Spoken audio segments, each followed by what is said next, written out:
Le plan de continuité d'activité, le PCA, est un document utile en cas d'événements graves dans l'entreprise.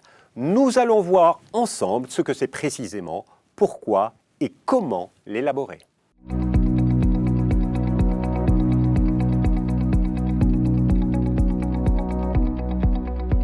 Bonjour Bénédicte. Bonjour Jérôme. Alors, bien qu'il soit utopique de vouloir tout imaginer ou tout prévoir, c'est votre responsabilité de chef d'entreprise d'envisager comment maintenir ou restaurer l'activité de votre entreprise suite à une catastrophe. Un plan de continuité d'activité élaboré préventivement facilitera grandement la tâche en pareille circonstance. On en parle tout de suite.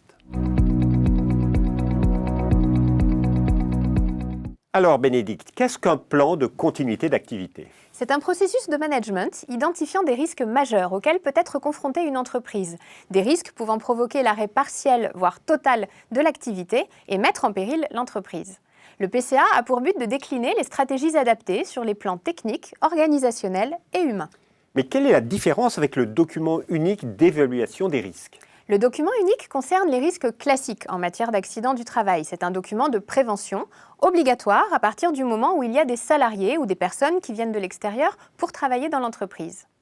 Le PCA n'est pas non plus un plan de prévention des risques, qui est un document rédigé par l'État, destiné à réglementer l'utilisation des sols ou l'urbanisme.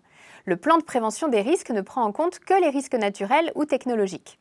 Néanmoins, ces deux documents peuvent alimenter la réflexion du chef d'entreprise pour élaborer son PCA. Pourquoi réaliser un plan de continuité d'activité ? Lorsqu'un événement grave survient, dans la précipitation ou même la panique, les premières décisions ne sont souvent ni cohérentes ni appropriées. Mener une réflexion préalable sur la conduite à tenir dans des circonstances exceptionnelles permet d'être plus efficace dans les actions prioritaires à mettre en œuvre le moment venu. Alors, de nombreux facteurs sont susceptibles d'impacter lourdement une entreprise. On l'a d'ailleurs vécu avec les événements récents. Tout à fait, Jérôme. Il peut s'agir de catastrophes naturelles comme une inondation ou une tempête, d'un incendie ou d'une panne majeure d'électricité, d'une cyberattaque ou d'un attentat terroriste, ou encore d'accidents du travail ou de maladies, tant pour les salariés que pour les dirigeants. Autant d'exemples auxquels le dirigeant se doit de réfléchir afin de trouver la meilleure façon d'y faire face.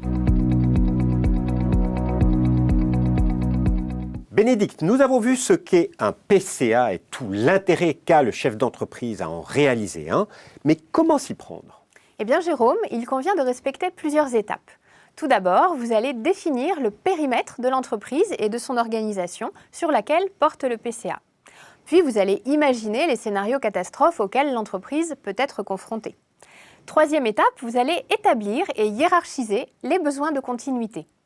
Vous allez ensuite passer à une quatrième étape qui est de concevoir les stratégies de continuité en faisant l'inventaire des ressources sur lesquelles vous vous appuyez et en élaborant les procédures adéquates. Enfin, pensez à prévoir les points et dispositifs de contrôle des opérations. Bénédicte, est-ce que vous pouvez nous donner des exemples concrets ?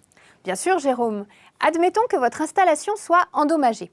Pour retrouver aussi vite que possible le bon fonctionnement de l'entreprise, vous pouvez prévoir comment rétablir, même provisoirement, l'électricité, l'eau, éventuellement le gaz et la disponibilité en carburant pour pouvoir travailler. Et vous aurez bien sûr noté dans votre PCA les contacts utiles pour effectuer les réparations. Vous pouvez également prévoir le recours à un groupe électrogène en ayant identifié au préalable où vous fournir pour éviter de perdre du temps à chercher dans l'urgence. En parallèle, vous allez prévoir de faire l'inventaire de ce qui est resté en état ou qui est endommagé, notamment les stocks de matières premières ou de produits finis, pour continuer à servir les clients. Vous allez aussi faire l'inventaire des commandes à livrer ou en attente de livraison. Vous pouvez préparer la liste facilement accessible de vos clients ou fournisseurs que vous préviendrez par téléphone ou mail de l'impossibilité de les fournir ou de recevoir leur livraison. Il est intéressant aussi de faire une liste d'entreprises voisines susceptibles de pouvoir stocker intrants ou produits finis à préserver, voire d'effectuer la fabrication ou la sous-traitance pour maintenir les commandes. Est-ce que ce travail pour élaborer le PCA peut se faire en équipe ? Absolument. Associer vos collaborateurs dans la réflexion ne peut que rendre votre PCA plus pertinent. Vos salariés connaissent votre entreprise et peuvent apporter une contribution intéressante au PCA avec leur point de vue. De plus, ils participeront vraisemblablement à la reconstruction et seront plus efficaces en ayant connaissance en amont des mesures à prendre. Vous pouvez notamment discuter avec vos salariés pour savoir s'ils seraient disponibles et prêts à intervenir sans contrainte d'horaire pour remettre l'outil en état et assurer les commandes. Une dernière information à partager, Bénédicte? Oui, Jérôme.